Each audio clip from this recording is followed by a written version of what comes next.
السلام علیکم ویورز، امید ہے آپ سب لوگ خیریت سے ہوں گے۔ میں آپ کو اپنے YouTube channel learn and grow میں خوش آمدید کہتا ہوں۔ اگر آپ لوگوں نے اس چینل کو ابھی تک سبسکرائب نہیں کیا تو سبسکرائب کر لیں تاکہ آپ کو تمام ویڈیوز آسانی سے ملتی رہیں۔ تو آج کی ویڈیو میں ہم لوگ سیکھیں گے کہ how to write an article for blog, magazine اور نیوز پیپر۔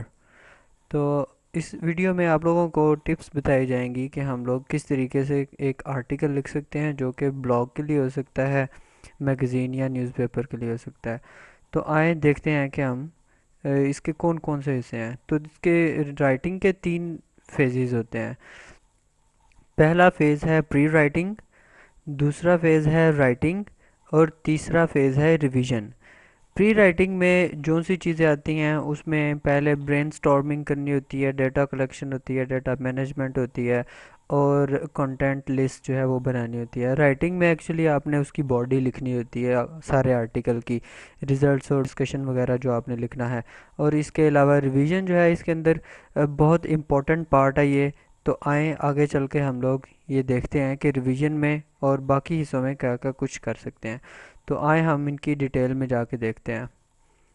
تو سب سے پہلے ہم لوگ دیکھیں گے پری رائٹنگ۔ پری رائٹنگ کے آگے مختلف حصے ہیں جس میں سب سے پہلے آتا ہے برین سٹارمنگ۔ برین سٹارمنگ میں سب سے پہلے آپ لوگوں نے دیکھنا ہوتا ہے کہ آپ نے ٹاپک کون سا سلیکٹ کرنا ہے۔ آپ اس بارے میں سوچیں کہ آپ نے سب سے پہلے کس بارے میں لکھنا ہے، اور اس کے ساتھ ساتھ آپ نے اس چیز کو بھی ذہن میں رکھنا ہے کہ آپ کی ٹارگٹ آڈینس کیا ہے۔ ٹارگٹ آڈینس سے مراد یہ بھی ہو سکتا ہے کہ آپ نے کارپوریٹ کے لوگوں کو کرنا ہے ٹارگٹ، اسٹوڈنٹس کو کرنا ہے، یا کمیونٹی لیول پہ لوگوں کو کرنا ہے۔ تو آپ نے کس قسم کے لوگوں کو ٹارگٹ کرنا ہے،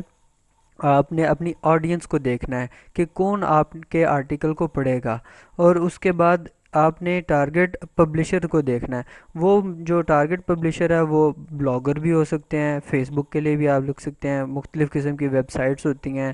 وہ ان کے لیے لکھ سکتے ہیں، یا پھر آپ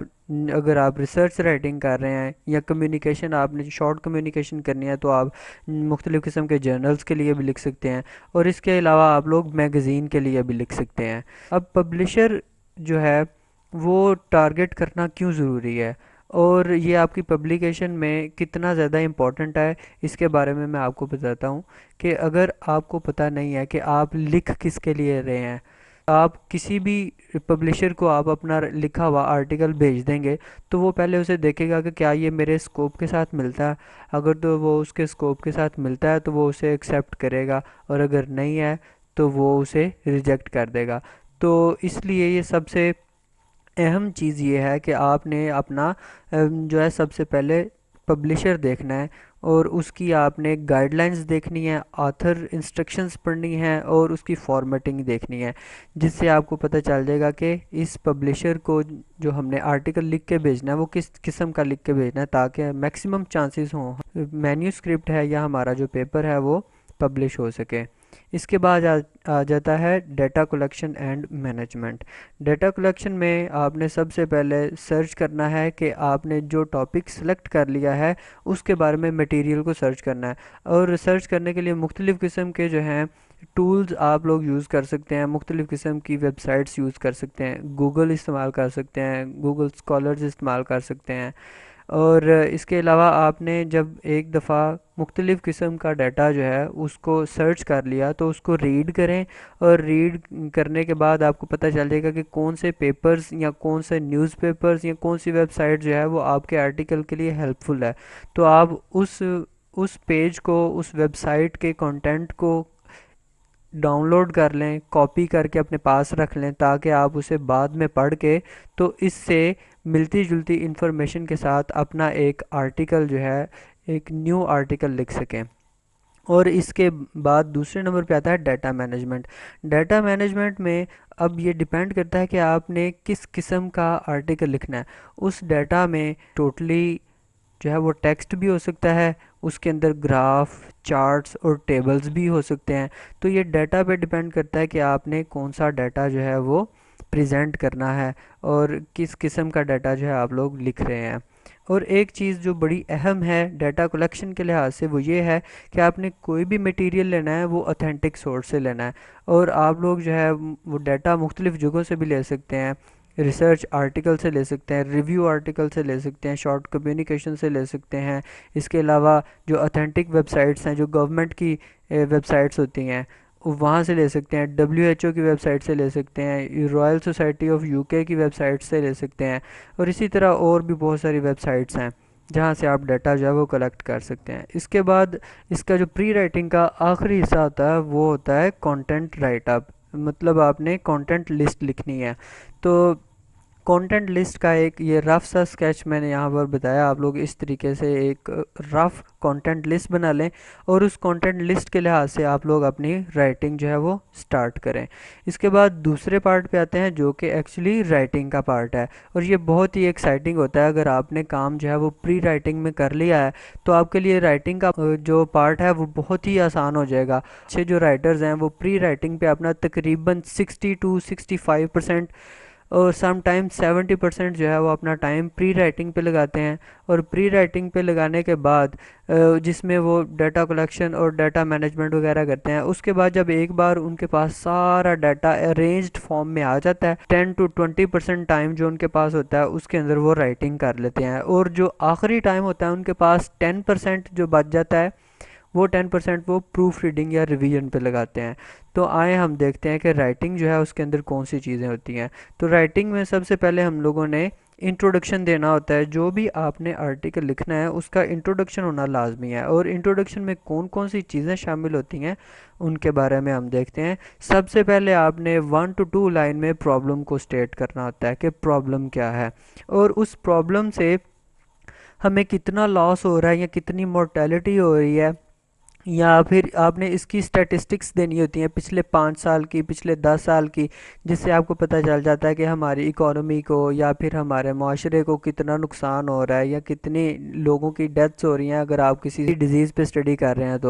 تو اس کے بعد آپ نے اس کے اندر لکھنا ہوتا ہے سوشل سگنیفیکنس کیا ہے، اور سب سے آخر پہ آپ نے اس کی سولوشن بتانی ہوتی ہے، اور آپ نے یہ بتانا ہوتا ہے کہ آپ کی رائٹ اپ کا مقصد بیسیکلی کیا ہے۔ اور اس کے بعد ہم دوسرے نمبر پہ آتے ہیں، مین باڈی کی طرف آتے ہیں۔ تو مین باڈی کے اندر اگر یہ آپ لوگوں نے ذہن میں رکھنا ہے کہ یہ ہم آرٹیکل لکھ رہے ہیں بلاگ، میگزین یا نیوز کے لیے، تو اس میں ہم لوگوں نے مین باڈی لکھنی ہوتی ہے جس کے اندر ہم لوگ بیک گراؤنڈ نالج دیتے ہیں، ڈیٹا ریپرزنٹیشن ہوتی ہے اور ڈسکشن ہوتی ہے۔ اب بیک گراؤنڈ نالج میں آپ لوگوں نے بتانا ہے کہ اگر ایک پرابلم ہے، فرض کریں کوئی ڈیزیز ہے، تو اس کی وجہ سے کتنے یہ کس سن میں پہلی دفعہ ہوئی اور اس سے کتنی ڈیتھس ہوئیں اور اس کی کیا وجوہات ہو سکتی ہیں، وہ ساری آپ نے بتانی ہے۔ تو یہ بیک گراؤنڈ نالج ہوتا ہے، اور اس کے بعد آپ نے پھر جو آپ کے پاس جو اوریجنل آپ کا ڈیٹا ہے جو آپ نے سرچ کیا ہے یا جو آپ لکھنا چاہتے ہیں یا پھر جو آپ نے لٹریچر سے ایکسٹریکٹ کیا ہے، کلیکٹ کیا ہے، اس سارا ڈیٹا کو ڈیٹا انالیسس کے بعد آپ جو ہے اس کو ڈیٹا کو پریزنٹ کرتے ہیں۔ تو اس کے بعد جو ہے اس میں بھی آپ نے گرافس، چارٹس اور مختلف قسم کی اسٹیٹسٹکس جو ہے وہ یہاں پر شو کر سکتے ہیں، اور اس کے بعد آپ نے ڈسکشن کرنی ہوتی ہے کہ لٹریچر میں بھی لوگوں نے اس طریقے سے یہ چیزیں رپورٹ کی ہوئی ہیں۔ اس کے بعد ہم تیسرے پارٹ پہ ہیں تو وہ ہے کنکلوژن کا۔ تو کنکلوژن میں ہم لوگ لکھتے ہیں کہ ٹیک ہوم میسج کیا ہے۔ جتنی بھی آپ نے اوپر ساری باتیں کی ہیں، جو پرابلم بتائی، جو اسٹیٹسٹکس بتائیں، جو سوشل سگنیفیکنس بتائی اور جو اس کا سلوشن بتایا، پھر سارے اپنے ریزلٹس اور ڈسکشن کرنے کے بعد جو آپ نتیجہ اخذ کرتے ہیں، اس سے آپ نے جو ٹیک ہوم میسج ہے وہ آپ نے سب سے آخر والے پیراگراف میں لکھنا ہوتا ہے۔ اس کے بعد ایک بہت اہم کام آتا ہے جسے ہم کہتے ہیں ریویژن، اور ریویژن جو ہے یہ 2 حصوں میں تقسیم کیا جاتا ہے۔ ایک ہے پروف ریڈنگ، پروف ریڈنگ میں آگے 2 ہی چیزیں آ جاتی ہیں، ایک ہے removal of mistakes from the manuscript اور draft, and second one is suggestion آپ لوگ لے سکتے ہیں پروفیشنل سے۔ اور یہ جو آپ کی مسٹیکس ہوتی ہیں پروف ریڈنگ میں، یہ سپیلنگ کی مسٹیکس ہو سکتی ہیں، پنکچویشن، فارمیٹنگ یا ایکوریسی، کسی بھی سینٹنس سٹرکچر کی ہو سکتی ہے کوئی غلطی، اور اس کے بعد آپ لوگ جو ہے وہ ایکچولی ریویژن کے پروسیس میں آتے ہیں۔ تو جو ریویژن کا پروسیس ہے اس کے 3 اہم حصے ہیں۔ پہلا ہے آپ اپنا ایک ریویونگ پروسیس جو ہے وہ کریٹ کر لیں، جس میں آپ لوگ کیا کریں، خود پڑھیں اسے ایک دفعہ، اور ایک آدھ دن اسے پڑھا رہنے دیں، اپنے دماغ کو الاؤ کریں کہ وہ جتنا بھی آپ نے یہ پیپر لکھا ہے یا آرٹیکل لکھا ہے اس کو وہ ڈائجسٹ کر لیں۔ پھر اس کے بعد جو آپ نے مینusکرپٹ لکھی ہوئی ہے اس کو دوبارہ کھولیں اور خود ایک ایک لائن پڑھیں، اور اس کے اندر تمام وہ غلطیاں جو ہم نے پروف ریڈنگ کی کے اندر جو مس کر چکے ہیں وہ آپ دیکھ سکتے ہیں، اور یا پھر آپ لوگ یہ بھی دیکھ سکتے ہیں کہ اس کے اندر ہم کس طریقے سے امپروومنٹ لے کے آ سکتے ہیں۔ اور اس کے علاوہ آپ یہ بھی کر سکتے ہیں کہ جو آپ کا ایک ٹرسٹیبل ہے آپ کا پرسن، آپ اس کو یہ آرٹیکل دیں تاکہ وہ اس کو پڑھے اور اس کے اندر جو بھی امپروومنٹس ہو سکتی ہیں وہ آپ کو بتائے۔ اور اس کے بعد ہم دوسرے پارٹ پہ آتے ہیں کہ اگر کوئی آپ کسی اور کو دیتے ہیں ریویژن کے لیے اور وہ اس کو پڑھتا ہے، ریویو کرتا ہے، اور آپ کو بعد میں وہ کریٹیکل کمنٹس لکھ کے دیتا ہے، تو آپ لوگوں نے کیا کرنا ہے کہ اس کے اندر صلاحیت ہونی چاہیے کہ be open to revise the draft. اور سب سے آخر پہ جو بڑی اہم بات ہے کہ اگر کوئی بندہ آپ پر کریٹیکلی کمنٹس کرتا ہے تو آپ نے ان کو نیگیٹیولی نہیں لینا، آپ نے ان کو ہمیشہ ویلکم کرنا ہے اور پازیٹیولی لینا ہے، اور ہمیشہ کریٹیکل کمنٹس جو ہوتے ہیں ان سے سیکھنے کو ہی ملتا ہے۔ تو اس لیے آپ لوگوں نے یہی کوشش کرنی ہے کہ ریویژن کا پروسیس جو ہے وہ آپ کا اپنا ویل اسٹیبلشڈ ہونا چاہیے۔ تو آگے ہم سیکھیں گے how to write an academic research paper. آج کی ویڈیو دیکھنے کا آپ لوگوں کا بہت بہت شکریہ۔ پاکستان کے لیے ہمیشہ کام کیجیے گا۔ پاکستان زندہ باد۔